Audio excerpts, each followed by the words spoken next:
The Old Man and the Sea by Ernest Hemingway. The old man saw the brown fins coming along the wide trail the fish must make in the water. They were not even quartering on the scent. They were headed straight for the skiff, swimming side by side. He jammed the tiller, made the sheet fast, and reached under the stern for the club.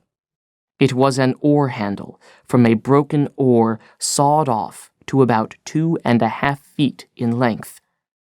He could only use it effectively with one hand because of the grip of the handle, and he took good hold of it with his right hand, flexing his hand on it as he watched the sharks come.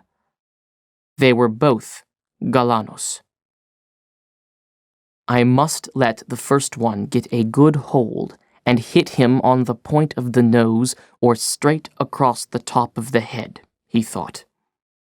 The two sharks closed together, and as he saw the one nearest him open his jaws and sink them into the silver side of the fish, he raised the club high and brought it down heavy, and slamming onto the top of the shark's broad head. He felt the rubbery solidity as the club came down. But he felt the rigidity of bone, too, and he struck the shark once more hard across the point of the nose as he slid down from the fish. The other shark had been in and out, and now came in again with his jaws wide.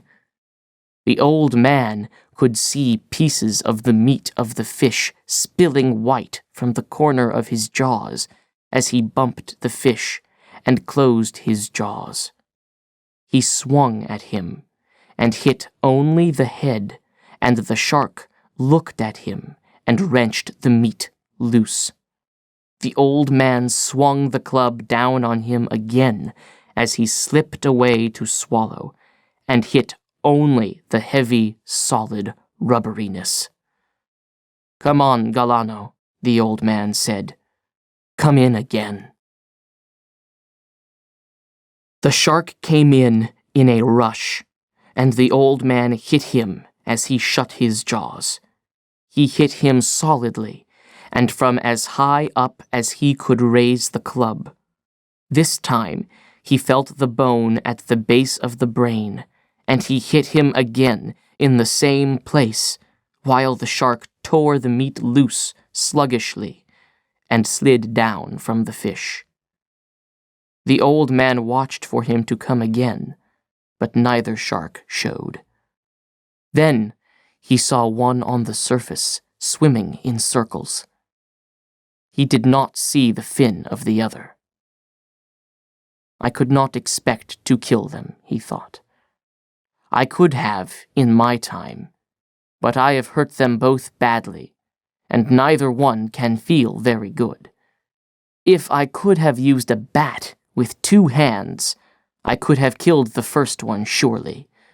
Even now, he thought.